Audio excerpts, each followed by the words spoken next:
Hola, muy buenos días, bienvenidos a otro programa de salud y comunidad. En el programa de hoy vamos a hablar de trastornos en el sueño y para eso estará con nosotros el doctor Daniel Pérez Chada.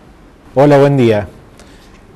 Hoy vamos a volver sobre un tema que ya hemos tenido algún programa y que tiene que ver con una actividad fisiológica habitual que ocupa casi un tercio de nuestras vidas, que en los últimos tiempos, en los últimos 20 años, ha ido disminuyendo el tiempo que le dedicamos a ello, no sin perjuicio para las personas, que además de perder la calidad de vida, trae otro tipo de consecuencias. Estamos hablando del sueño. Para eso estamos con un colega especialista en las alteraciones que tiene el sueño y los trastornos que esto puede generar. Así que te agradezco mucho que nos acompañes, Daniel. Bueno, gracias por la invitación ante todo. Y tal cual vos decís, hasta hace algunos años en los libros de texto clásicos de medicina interna, no solamente locales, sino en bibliografía internacional, los aspectos vinculados al sueño eran un par de paginitas. En la última edición del libro más difundido de medicina interna hay un capítulo y esto va creciendo. En realidad, también como vos decías al principio, si no hay una debida conciencia en la comunidad médica, difícil es que pueda transmitirse estos conceptos a la comunidad general, a la sociedad.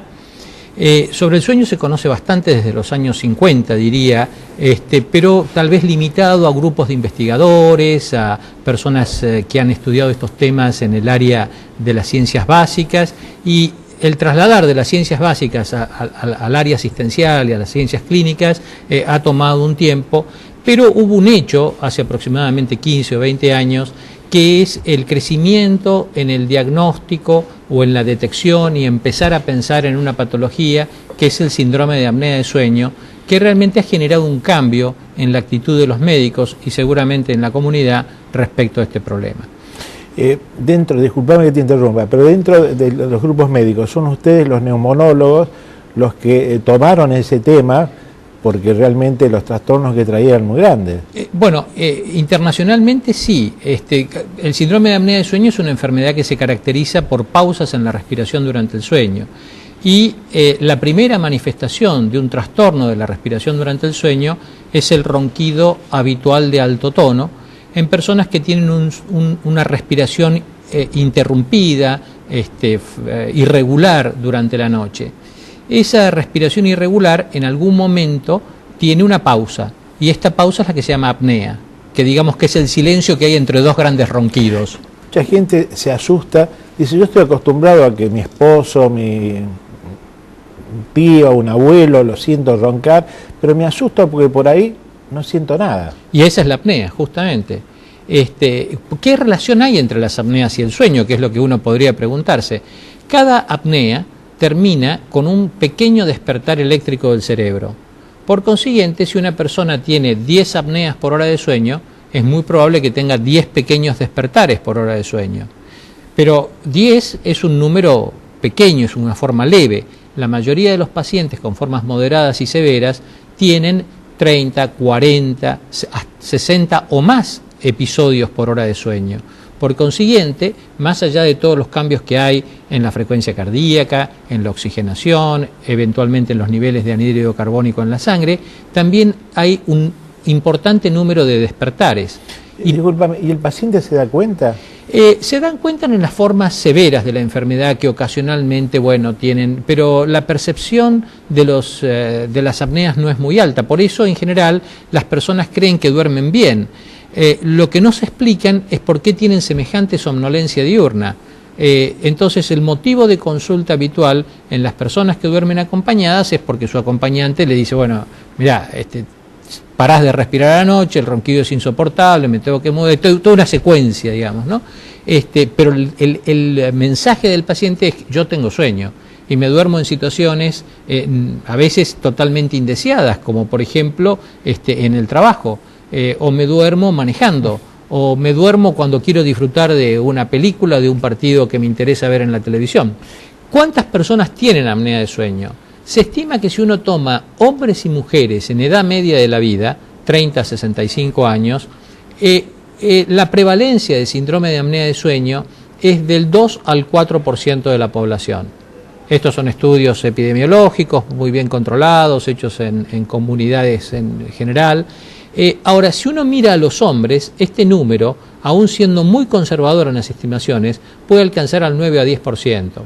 Entonces, si uno compara estos números con la prevalencia de otras patologías, como por ejemplo la epilepsia, que es mucho más conocida y mucho menos frecuente, la diabetes, que es casi tan frecuente como esta y muy conocida, el asma, indudablemente estamos ante un problema de salud pública en términos epidemiológicos de la misma magnitud que estas otras enfermedades tan conocidas por la comunidad y que reciben un adecuado tratamiento, y sin embargo no es tan conocido el problema de la apnea de sueño como un problema de salud pública. No está valorizado. Ahora, ¿por qué digo que es un problema de salud pública?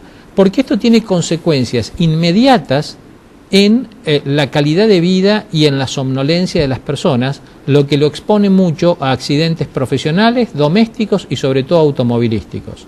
Y tiene consecuencias mediatas, consecuencias que van apareciendo con el correr de los años en que uno padece esta enfermedad, que son enfermedad cardiovascular, expresada fundamentalmente por hipertensión arterial, por mayor riesgo de accidentes cerebrovasculares, por mayor riesgo de arritmias, eventualmente en las formas más severas y menos frecuentes, afortunadamente, hipertensión pulmonar y otras complicaciones. Vamos a hacer una pequeña pausa y me vas a contar qué hay que hacer, porque bueno, es un problema que no se valoriza lo suficiente, pero tampoco queremos asustar a los televidentes porque esto tiene tratamiento. Nos había quedado pendiente el tratamiento para la apnea de sueño, la apnea respiratoria. El tratamiento más difundido, más eficaz, que mejores resultados ha dado,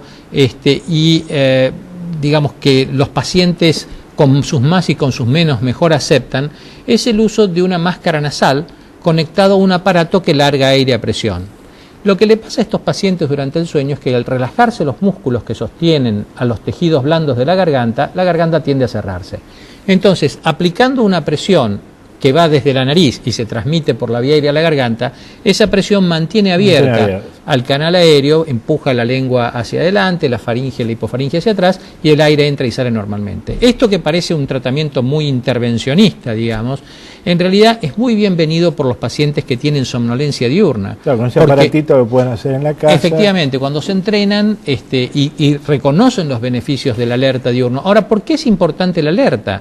Porque es estar despierto durante el día y estar, alerta, que es la expresión máxima, es lo que permite evitar el riesgo de accidentes, permite evitar ser creativo, evita tener inconvenientes de atención y de una interacción adecuada con la sociedad, y disminuye mucho la irritabilidad. En una charla que había tenido con vos por radio hablabas de esta globalización, el mundo 24 horas. La sociedad de 24 horas, sí, efectivamente. Bueno, uno tiene que tener en claro que estas enfermedades ligadas al sueño, de las cuales la apnea de sueño es una y es muy importante, están sobre una base de deprivación de sueño que toda la sociedad tiene. Si uno mira estadísticas, en los últimos 40 años dormimos 2 horas menos todas las personas. Un 25% menos de las horas de sueño, y esto indudablemente tiene consecuencias, porque todos estamos exigiendo nuestra maquinaria un poquito más allá de lo que fue diseñada originalmente, ¿no es cierto? En ese tipo de cambios a través del trabajo, de la vida, está, por ejemplo, los que tienen un turno rotatorio. Efectivamente. Es decir, que de vez en cuando tienen que trabajar de noche. Así es. Bueno, eso produce un desajuste muy importante. Los turnos rotatorios, si bien son una necesidad de la sociedad, por la producción, por los servicios o por lo que fuere, lo cierto es que expone a estas personas a tener cambios en sus hábitos de sueño y vivir medio a contramano del resto de la comunidad, porque esa persona, cuando de día se supone que tiene que estar durmiendo, también tiene que cumplir con obligaciones familiares, personales, un trámite. Entonces todo eso, y por otra parte, uno no duerme de noche por casualidad. Uno duerme de noche porque el ciclo de luz y de penumbra juega un papel preponderante en la producción de algunas hormonas que estimulan la somnolencia. La melatonina es una de ellas. Decíamos que cuando se combina eso de dormir menos, dormir mal y trabajar por ahí en horarios no acostumbrados, es como que vamos sumando factores de riesgo y aparece el alto riesgo. Entonces, para un médico, el problema está que no está en las mismas condiciones que cuando empezó la guardia, después que pasaron 24 horas. Ahora creo que cambió y las guardias son más caras, más cortas. Pero si sacamos el médico y vamos al conductor... Bueno, nosotros tenemos un modelo en la Argentina de transporte de larga distancia eminentemente nocturno.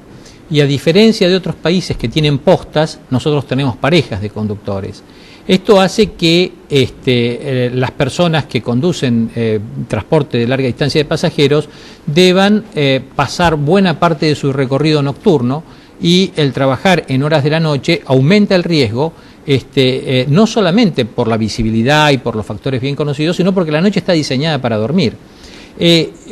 Uno sabe que el descanso del acompañante es estrictamente dependiente de la confianza que tiene en el que está manejando. Por consiguiente, la calidad del sueño del acompañante, que debe tomar la conducción un poco después, es un problema que hay que tener en cuenta. Lo cierto es que en muchos países del mundo se ha optado por las postas en lugar de las parejas de conductores.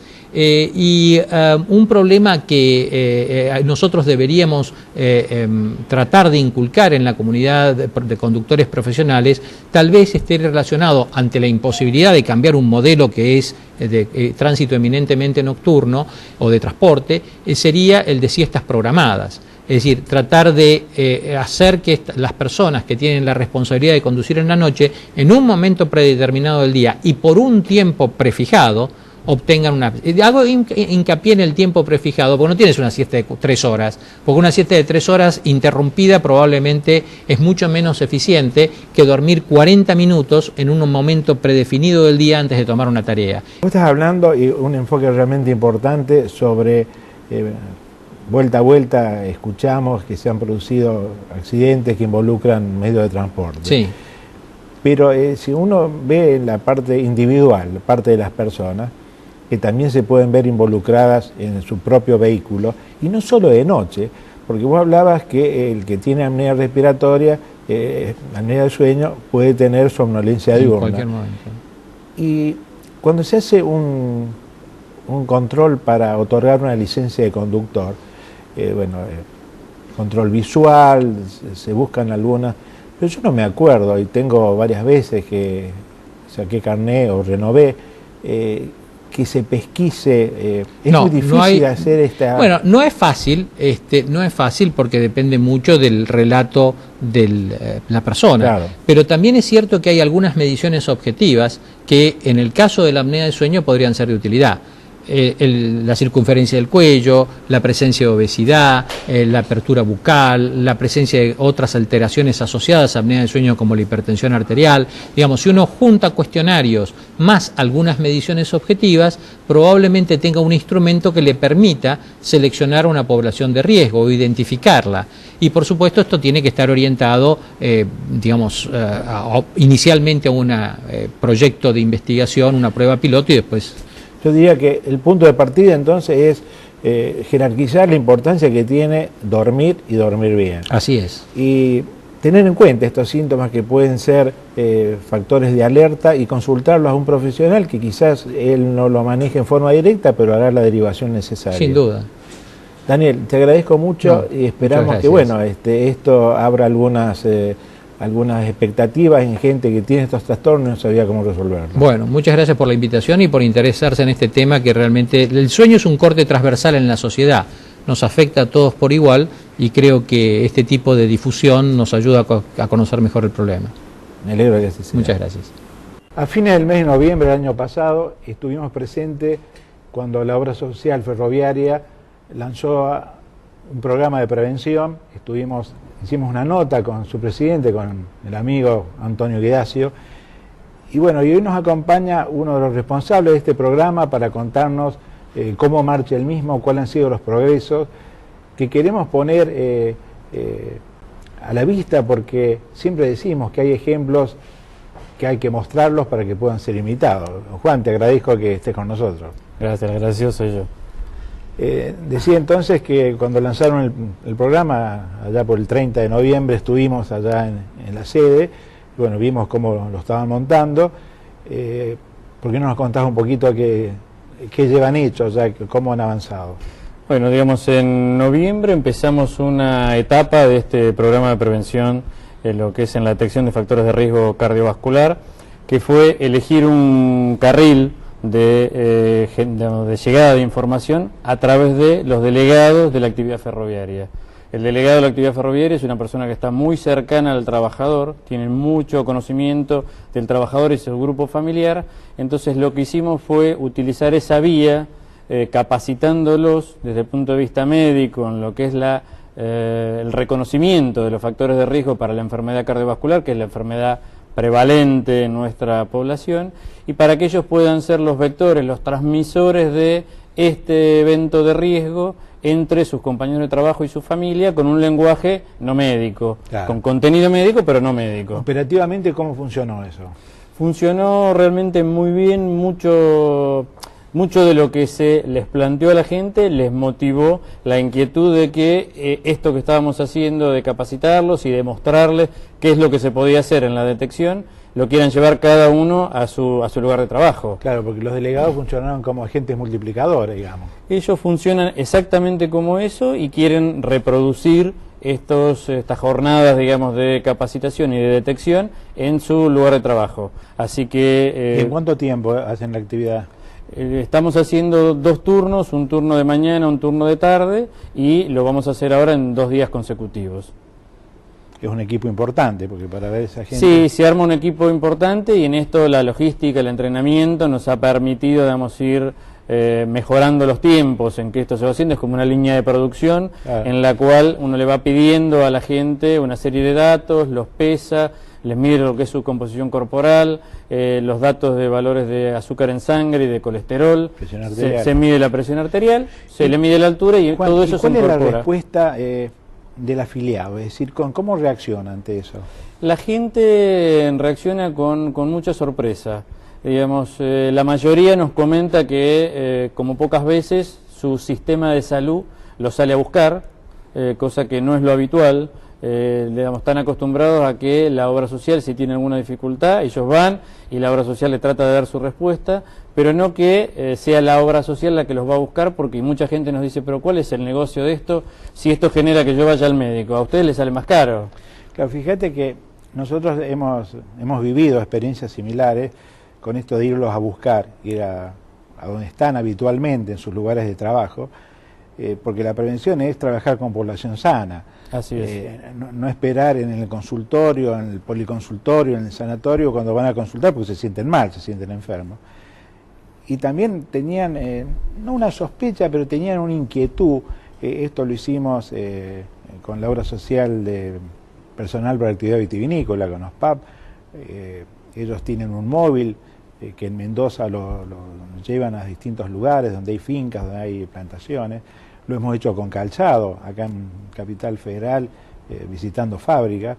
Lo hemos trabajado también con la obra social de chacinado, yendo a frigoríficos, pero también una cosa interesante, yendo al campo recreativo, donde la gente los fines de semana, sobre todo en el verano, concurre por esparcimiento y está mejor predispuesta como para tener una charla, poder tener un tipo de evaluación. Y en todos lados la sensación ha sido lo mismo. El año pasado también tuvimos una experiencia con la Unión Obrera Metalúrgica y bueno, la gente se entusiasmaba de cómo estaban las cosas, incluso la patronal, porque vos hablabas de las sospechas que podían tener los individuos, pero también había algún tipo de duda de la parte del empleador, decía, pero ¿cómo es la historia? Hasta que una vez que nos vieron trabajar, vieron la folletería, participaron activamente, hasta se hicieron los controles, ¿no? Sí, en esto es notable la respuesta de la gente, creo que es lo que a uno le da más energía para seguir avanzando en este tema.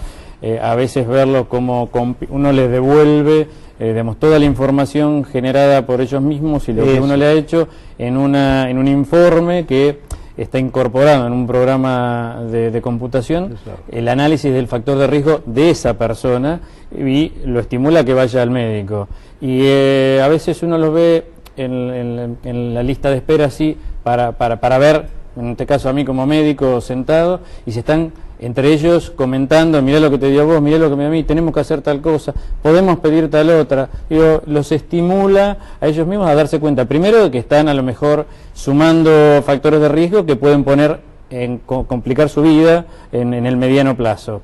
Y segundo, tratando de encontrar una solución, con lo cual, digamos, esta conducta proactiva, este cambio de actitud, la verdad, es muy notable y es muy importante porque es lo que genera la actitud de cambio. No, evidentemente el hecho de sentirse parte, de que tienen una devolución inmediata, de que lo que se está haciendo no es algo que los sobrepasa a ellos, sino que ellos lo viven, complementariamente que ustedes, me imagino, tienen una evaluación epidemiológica global que le permitirá a la obra social adoptar conductas especiales.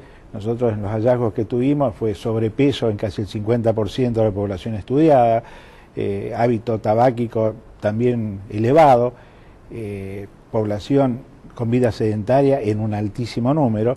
Esto se repite, pero es importante poder parametrizar en la propia población. Sí, esto, digamos, nosotros estamos tratando de generar una base de datos que permitan tomar, digamos, decisiones de política sanitaria apoyada en los números propios la realidad, de la realidad nuestra. Sumamos en esto a los médicos de atención primaria, los cuales ven una población que es la que va al consultorio. Pero digo, nosotros vamos a buscar la gente al lugar de trabajo, buscamos digamos, al sano. Exacto. Vamos a buscar también a la gente que concurre al médico y también lo motivamos al médico a que tenga una actitud más activa en la detección de factores de riesgo cardiovascular y no solo la contestación del evento por el cual la gente consulta. Y la verdad que en eso también la respuesta y la participación de los médicos de atención primaria ha sido muy buena. Muy buena. Nuestras felicitaciones. Augurios para que sigan avanzando y que en una próxima charla podamos hablar ya de que la mayoría de los afiliados se están acercando o están formando parte del programa. Sí, creo que si las cosas salen como las venimos pensando, a fin de año vamos a tener una muestra de lo que se puede decir estadísticamente muy significativa como para poder tener cerrada el tema. Gracias, y poder tomar decisiones. Gracias, hasta la próxima. Gracias por habernos acompañado. Nos volvemos a encontrar el próximo viernes 11:30 en Metro.